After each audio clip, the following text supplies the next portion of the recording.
What's up, man? It's the Bronco, the Frog, coming at you with another reaction video. We got my boy Raymar Football. We know the man Jose Mourinho is on his way to Real Madrid. Go subscribe to Raymar and get him to 572,000 subscribers. The question of the century is, can he actually save Real Madrid? Because ever since Carlo Ancelotti left, he took the witchcraft with him.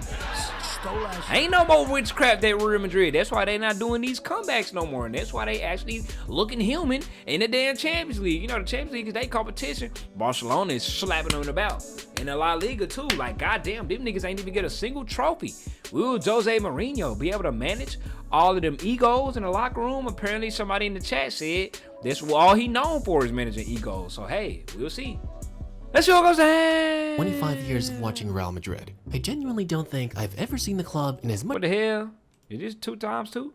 Nah, it's normal. shambles as it's in now. Sure, there were consecutive or even multiple down years in a row where they didn't win, struggling in Europe and failing to win a single trophy. But never have the players literally knocked each other out and never has Hey, I never seen the AI video replication of the damn fight, Europe bro. Failing to win a single trophy. Damn, I the never players seen literally it. knocked each other out in a locker room fistfight. And never has the club been divided like we were watching Avengers Civil War. As the internet likes to call him, Dictator Oh my God, Mbappe. turn it up. Hold on, let me turn the volume up.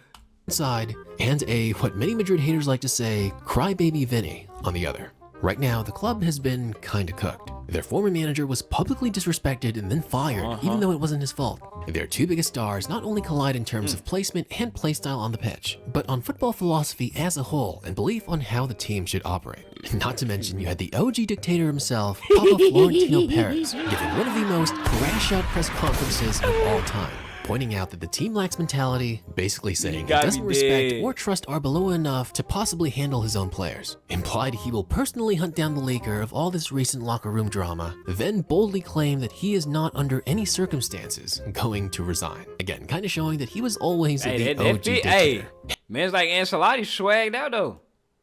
No cap, he need to get fitted for a fit like this. BD. Showing that he was always the OG dictator. And the funniest thing to me is that he did not once blame himself for his failure to support Xabi Alonso's disciplinary standards or tactical signings, and did not once backing him up. But I digress. Of course, the man would never blame himself, if we're being honest. So, what's the genius solution? Oh, he for sure ain't mess with blame himself, if we're being honest. Alonso. So, look at him. He can't even look at him in his face. Look at Florentino, man. Solution of Real Madrid's board. Maybe transferring or selling players to better fit the squad. How about having a serious sit down with the current players about their attitude, future, and really laying down some disciplinary rules? Well, the board solution, or more realistically, Florentino Perez's solution, is what I'd like to compare to a 90th minute corner kick Hail Mary, hoping to win the figurative match. Bring in a new manager to magically solve all those problems. Yeah. I am Jose Mourinho. But the question is, could the special one himself actually do it? But firstly, we have to ask, why Jose Mourinho? Is it just because he's managed the club before? Is it just because he's won trophies in the past? Or is it just because Real Madrid are getting desperate? Well, I believe Mourinho is not that kind of appointment. He's not going to be there. Which one y'all think it is? Why Jose Mourinho? What do y'all feel about that? Is it reputation? Is it them getting desperate? Is it because he's already coached the team before? Ibra say desperate. Rika say reputation. Diego say that. A lot of people saying desperate. Build up the youth. He's not going to be there to lay foundations. He's going to walk in there and then define how the team is going to operate, and do it quickly. His focus is going to be on structure, who plays, what their role is, and where their authority sits on the squad. And that usually means making decisions early and absolutely. He's going to separate the players he trusts from those he doesn't, fixing rules. This black dude, why he look so lame? That nigga look like a randomly generated player on manager career mode. Who is this nigga? Lissandra Diarra. Hey, shout out mans like Diarra. those he doesn't, fixing roles instead of forcing them to work, and building a hierarchy that his team is going to follow, rather than debate and argue about. Because that's what he's always done for the top clubs that he's played in. Because right now, that's the problem that Madrid have. Not necessarily a lack of quality, but a lack of clarity. There's just too many players operating with their own interest, not enough structure holding the squad together. And Mourinho's value in this current situation is simple. He's going to force that structure into place. Although I will admit, compared to clubs he's managed in the past, this is a whole new kind of different problem. And it might just have to do with the mindset of this current generation of footballers, naturally just being more entitled than previous generations. Because I think the biggest difference between Xavi Alonso and Jose Mourinho is that Mourinho is not going to be as nice, polite, or patient. If he wants to make changes to the personnel, he's going to walk up to the board and make non-negotiable demands, telling them to follow the decisions that he wants to make. Video be having me crazy all the time, bro. Telling them to follow he the let him know. Personnel, his little assistant let him know. He was like, oh, yeah. Non-negotiable demands, telling them to follow the decisions that he wants It's to a make. ride or die Because right that there, personality man. and that managerial style is what made Jose Mourinho so legendary, building all those iconic squads that he's built in the past. If he's able to turn this Real Madrid squad around and to actually get Kylian Mbappe a Champions League trophy, something that football fans have recently been saying he'll probably be cursed to never win. People might even start to call it the greatest achievement of his career. Something so iconic, his achievements might just have to be immortalized and put on something memorable like a card. And that's why today's sponsor, Arena Club, is the perfect place to buy and sell your rated and using code RIT. Can this Real Madrid squad actually be suited to play the kind of structure that he wants to impose? Well, surprisingly, in several key areas, the answer is yes. The most obvious starting point and the weakest part of Real Madrid's squad altogether is their midfield. Mourinho's strongest teams have rarely been built around technical elegance alone. He's relied on players who can control space, win duels, and maintain discipline, especially when it comes to the holding midfield position. And it's funny because it's been recently reported that his first moves as manager of Real Madrid is to look for new defensive midfielders. He looking for men like a Rari, innit? That's who he looking for? He looking for Rari? Feel me? I feel like Rodri fits the Madridista culture type shit. I can imagine him in a no homo. That Madridista uniform will fit him nicely. Pause. He would. But Rodri and Vinny in the same, like, I honestly don't feel like they would have true beef. Like, if they on the same team, obviously they'll make amends, you know, and they'll let bygones be bygones. Chelsea, for example, he filled those roles with players like Claude Makelele and Michael Essien. And if you know anything about Makelele, you'll know that when he was at Real Madrid, they were winning Champions Leagues. And when he left, they wouldn't do well in the Champions League for nearly a decade. The same thing happened at Real Madrid. During his first stint, Jose Mourinho relied heavily on the brilliance of Xabi Alonso. And this current Real Madrid squad is far from identical to those. And unfortunately, while Tchouaméni did offer that, he's kind of really been the only one. And because I wouldn't consider Camavinga a true defensive midfielder, it's hard to say that he could do what Jose Mourinho would probably expect, especially having managed guys like Makelele and Xabi Alonso. And to be honest with you, there might even be a possibility that Jose Mourinho gets rid of Tchouaméni altogether, because that situation with Valverde was quite serious. Wait, but who y'all rather keep? Y'all rather keep Tchouaméni or Federico? That's what y'all doing. I thought Tchouaméni was better than Federico. Y'all keeping Valverde? So Valverde better than Tchouaméni? Tight shit, I guess. He said get rid of both. Valverde a Cam, huh? Situation with Valverde was quite serious. And Valverde himself definitely can't play that role. He's better with his intensity, long-range shooting, and ability to cover ground in transition. But right now it seems that Jose Mourinho really wants to make a change around that area first. Because guys like Camavinga are not what he's used to managing. Historically, Mourinho has not asked midfielders to interpret roles differently. He assigns why he's saying like guys like Camavinga? Why he got? What is that supposed to mean? Guys like Camavinga, yeah, he's not used to managing first. He didn't even explain what he meant. Camavinga are not what he's used to managing. Historically, Mourinho has not asked midfielders to interpret roles differently.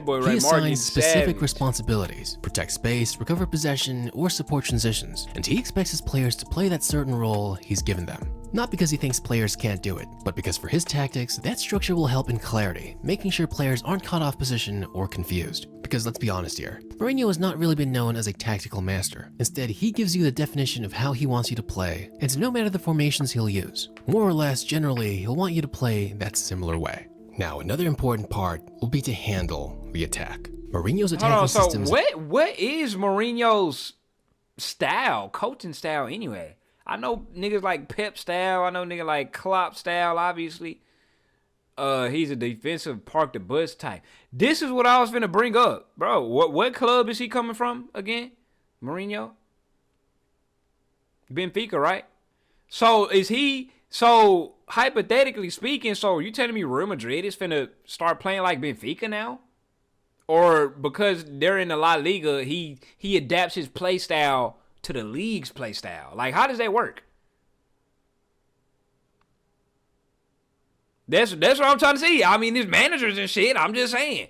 You got different managers, but if a team play like this, I would expect them niggas, the new team, to play like he do. So you base it around the players. I feel like no matter where Pep go, they go play Pep ball. That's all I'm saying. Whether he got the players or not. Tight shit. Often revolved around the one primary figure, given a direct degree of freedom on the attack. At Real Madrid, it was Cristiano Ronaldo. At Chelsea, it was Drogba. And at Inter Milan, it was Milito. If I'm being honest here, putting myself in his shoes, some of you might not like to hear this, but Kylian Mbappe fits that mold almost perfectly. I'm not saying that Kylian Mbappe has to play the striker. I'm saying that he needs to play at his most comfortable position, and that the rest of the attacking positions not try to give him all the goals, but are built in a way that complements his game the most. And that would have to involve giving Real Madrid a more traditional striker that plays in a way that Kylian Mbappe does not. Good in the air, not ball dominant, and a decent finisher. You know who that sound like to me?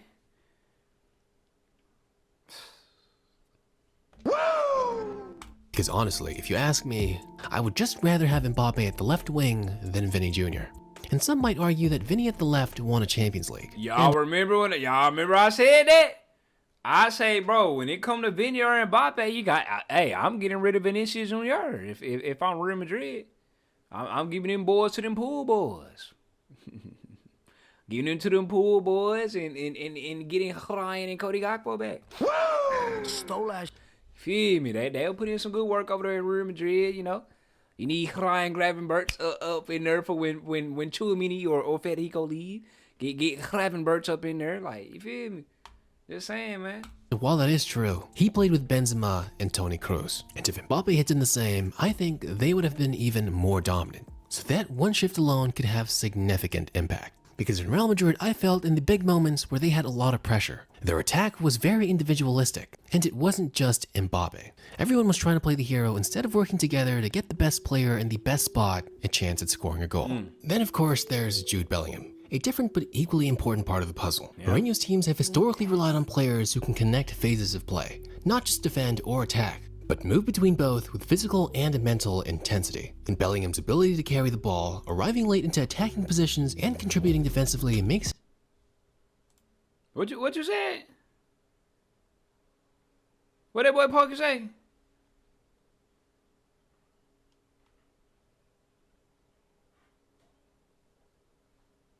Go ahead and get Pokey out of here, man. Hey, let's go ahead. It's too late. You had the chance. You had the time to defend yourself, man.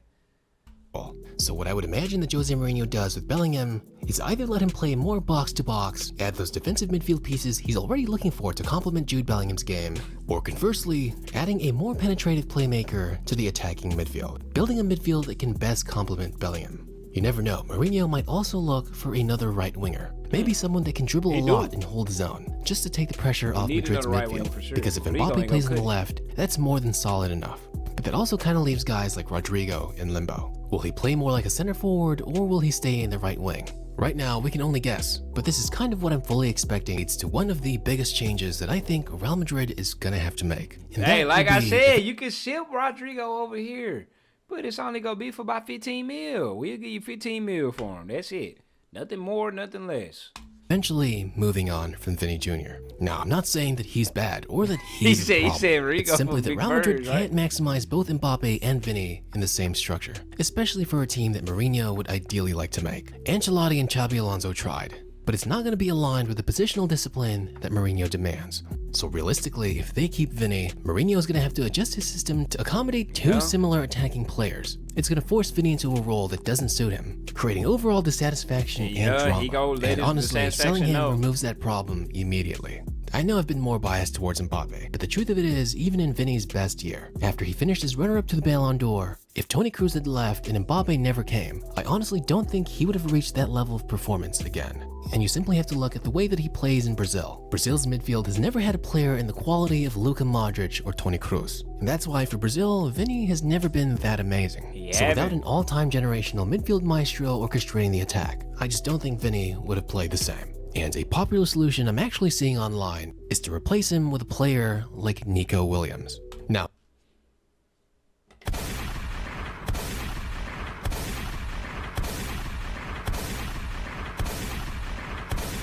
hey, Nico Williams' door is already closed for them Lona boys.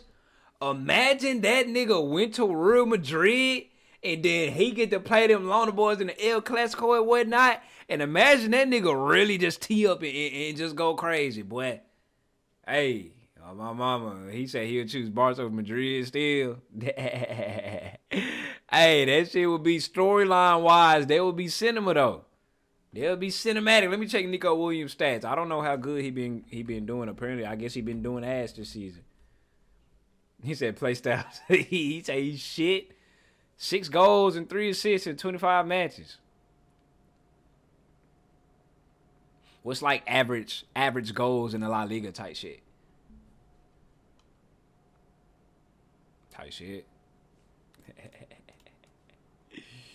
Feel me? Yeah, he's down here. Yep. Yeah, he's down here. Marcus Rashford got more goals than his ass. I see what y'all saying. Yeah. Oh, don't get me wrong. The idea but how's his midfield over there at Atletico at Bilbao? Maybe Bilbao just asked that he can't flourish. I don't know. I'm just just keeping my brain open, possibilities out. Nico is better than Vinny, but it's the fact that I think he'll fit the squad and Mourinho's playstyle just a lot more naturally. Nico still gives you that pace, width, running, and transition threat, but with more overall attacking chemistry, willingness to cooperate, and less ego. Because sometimes in football, that's how it works. If you have a lot of dominant personalities, usually it's not going to work out. You have to find players that complement each other best. And practicality-wise, selling Vinny would also be a better option. There aren't many players that can do it all and produce as much insane numbers as Mbappe. He didn't say that Nico Williams was better than Vinny. He said that Vinny is better, but Nico will fit the system better than Vinny do. That's what he said. He has done throughout the years. But at the same time, Vinny also has high market value. So selling Vinny would give Madrid as many options as possible while still maintaining that attacking threat and dominance. And as we've seen, Mbappe doesn't necessarily have to play on the left, even though I personally think he should. That just gives all the more freedom to Jose Mourinho to build the squad he thinks will work best. And with wingers like Nico Williams who often support defensive blocks, helping out the fullbacks and creating balance overall, not only being attacking heavy. This overall strengthens Madrid's defense and midfield. Because Madrid has the firepower, but they've been lacking heavily in defensive and midfield stability. And with this, Mbappe could also get more clear attacking space. And as we've seen with the way he plays for France, I know he's gotten a lot of hate for it at PSG, especially when playing with Messi and Neymar, and he was kind of seen as selfish. Many people don't realize Mbappe usually only acts that way when he's moving up to the attack and there's teammates ahead of him. However, when teammates are behind him and he's leading the attack and the defenders usually catch him, he's very good at passing the ball around the box to open space. Look at this selfish ass nigga, bro. He want that assist. You say if the teammate ahead of him, yeah, that nigga selfish. He a hound dog. He got to touch that ball. But if they behind him, oh yeah, he can go ahead and get that assist. And lastly, we're going to look at the potential defensive changes that Mourinho's going to make. With Mourinho coming in, Courtois is probably the most immediate beneficiary. Historically, Mourinho has chosen to defend deeper and more compactly, usually meaning that his goalkeepers have an easier time overall. And for a goalkeeper like Courtois who thrives on positioning and short stopping, rather than acting like a general sweeper keeper, that environment would be a lot better overall. And for center backs, the change is going to be more about discipline than ability. Defenders are going to be asked to hold their positions rather than step out aggressively. And this is where someone like Dean Huijsen benefits. As a younger defender, he's less tied to habits formed over the years. And essentially with Mourinho, his job would be a lot simpler. follow instructions, and defend the line rather than outside it. This reduces the amount of high-risk decisions he'll have to make. And instead of being constantly tested in open situations, he'll have more of a solid defensive structure to get his back. However, for a player like Rudiger, the adjustment is a lot more different. His strengths come from aggression, physicality, and stepping into duels. And historically, Mourinho's systems haven't eliminated those qualities, but he will have less freedom to chase the ball or engage early. Structure-wise, he has to play more like Carvalho in Chelsea or Pepe in Real Madrid, because I'm fully expecting Mourinho is going to ask him to hold the line. And I can imagine if he doesn't, there is going to be a risk of him being seen as unpredictable, and possibly a chance of Mourinho wanting to move on. But at the fullback, the shift is even more noticeable. And I can imagine for a guy like Trent, if Mourinho is going to agree to him moving up, most likely he'll ask him to do it in phases. And maybe even only having one fullback move up at a time, just so that he can maintain structure but also support the attack. He's saying he coming in and changing Trent everything. has never been seen as a defensive fullback, but I think it's that slow build-up that's really going to benefit Real Madrid. If Mourinho sets the pieces and structure that he wants, Real Madrid is going to be more aggressive from the left, possibly allowing Trent on the right side to move up to kind of balance it all out, while Mbappe naturally needs less help from the left back. So whoever's playing that left back position can kind of stabilize the defense and midfield while Trent moves up and joins the attack. But regardless of all these changes, I know one thing for sure. Big changes are coming to Real Madrid. Need to be a coach. And if he can play his cards right and management actually supports Jose Mourinho, La Liga and the rest of Europe might have to watch out. I will watch Raymar Football play manager career mode on FC26. Bro, this pisses me off every time I see it, bro. All the whoop Jose Mourinho ass. This nigga go splash water on the camera. You know how much them cameras cost, boy? Yeah, anyway, hey, shout out man like Raymar Football. Go subscribe to him, get him to 572,000 subscribers. We will see how Jose Mourinho era tunes in and tunes out next year. And Raymar Football, if you're watching this, I need to see you play manager career mode on FC26, man, because your ball knowledge is, you feel me? Hey, he said sack by October. What the fuck? We'll see what happens. Can Jose Mourinho actually save Real Madrid? Let me know what y'all think down in the comments. Come on!